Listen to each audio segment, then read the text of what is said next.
for pandas? What?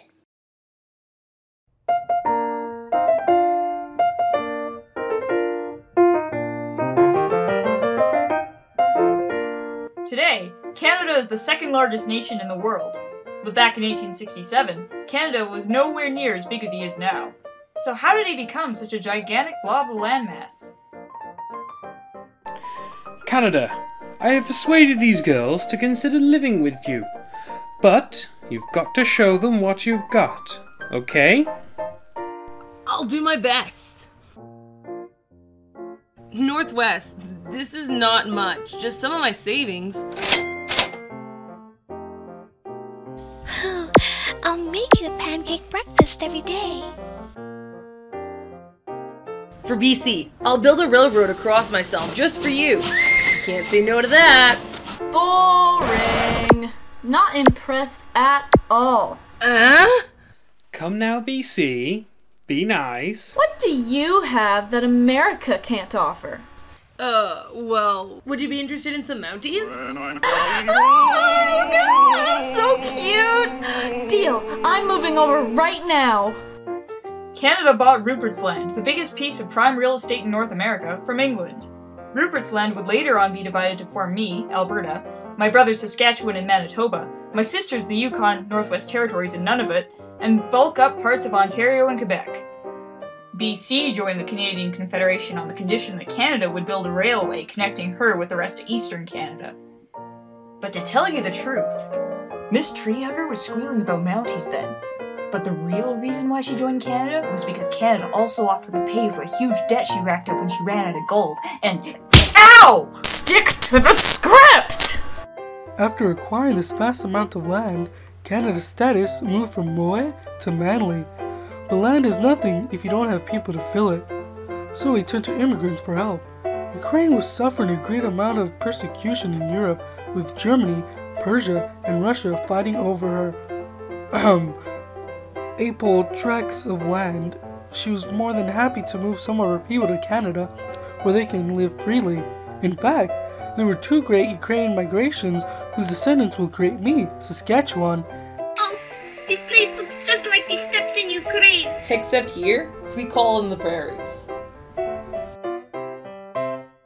Of course, even with all this immigration in the prairies and everyone working in the fields and building the railways, Canada still found himself in a big pinch. I promised BC that I would build her railroad in 10 years, but this is impossible. It's okay to make an empty promise. Which brings us to the great waves of immigration in the West Coast. Today's episode was brought to you by the letter followed by the letter Oh, and finally the letter B. What does it stand for? Fresh off the boat!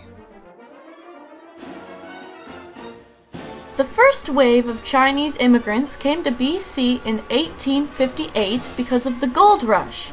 Most of them were single, working-age men looking to send money home to their families. As the gold rush slowed to a stop, they themselves ran into their own problems. All the gold is gone. How am I going to make money now? That bear is black and white? What? Hey, China, would you like some jobs? Oh, are you hiring? Oh yeah, I'm always looking for hard workers! Chinese workers were responsible for the segment of the railway across the Rocky Mountains. It was a low-wage and high-risk job. Out of 5,000 workers, only 1,500 survived. Hey China, get a move on! The railroad isn't going to build itself! What's worse, once the railway was completed, Canada tried to throw China out by imposing an unfair and racist law known as the Chinese Immigration Act of 1923, but more popularly known in the Chinese community as the Chinese Exclusion Act. This law banned the immigration of Chinese who were not merchants, diplomats, or students to Canada. The act also imposed a hefty head tax. The head tax was a fee charged to each Chinese person entering Canada. From its inception, it spiked from $50 to $500. During that time period, $500 would be equivalent to a typical worker's 2-year pay, and this was not just applicable to Chinese nationals from Canada.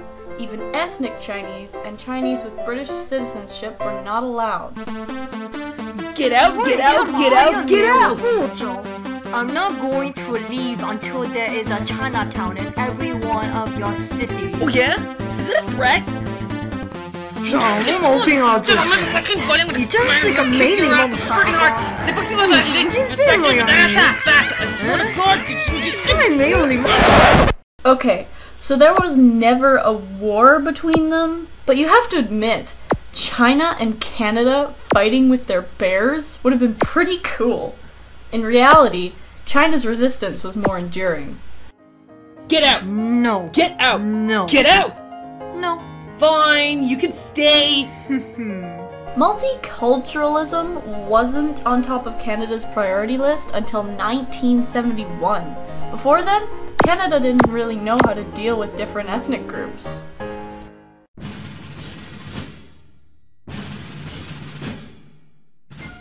Remember earlier when we mentioned that despite gaining independence in 1867, Canada still didn't get a say on things outside his borders? Well, it came to bite him in the behind when 1914 came around. Suit up, boy, you're at war! Huh? At war? When did that happen? When I say so. Despite protests, Les Anglais et les Français se faire tuer en Europe, cette guerre-là n'a rien à voir avec nous autres. Canada was pretty excited about fighting in his first war. England and France kept sending Canada in impossible and almost suicidal battles that they themselves failed to win. Ypres, Somme, Passchendaele. Somehow, Canada survived and kept winning. At the final period of the First World War, Canada played a substantial role in the 100 Days Offensive, which he kept winning consecutive battles, and later would be known as, Canada's 100 Days. Canada quickly gained a scary reputation of being one of the Allies' most efficient and ruthless shock troops. It was said that German soldiers would quake in their boots at the news that the Canadians were present in the advance.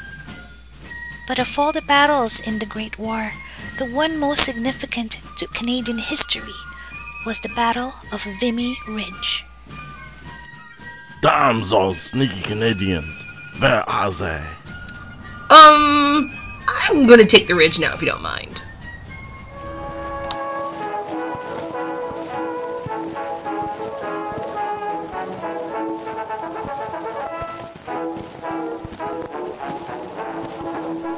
The Battle of Vimy Ridge was but a footnote in the Great War's history.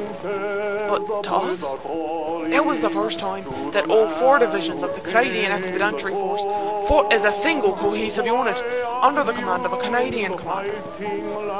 Nothing will ever match the pride we all felt when the Canadian red signal waved in the air. You see, we all climbed up that hill as Ontarians, Quebecers, Nova Scotians, Acadians, Islanders, Manitobans, Albertans, British Columbians and Saskatchewaners. But we all came down as Canadians.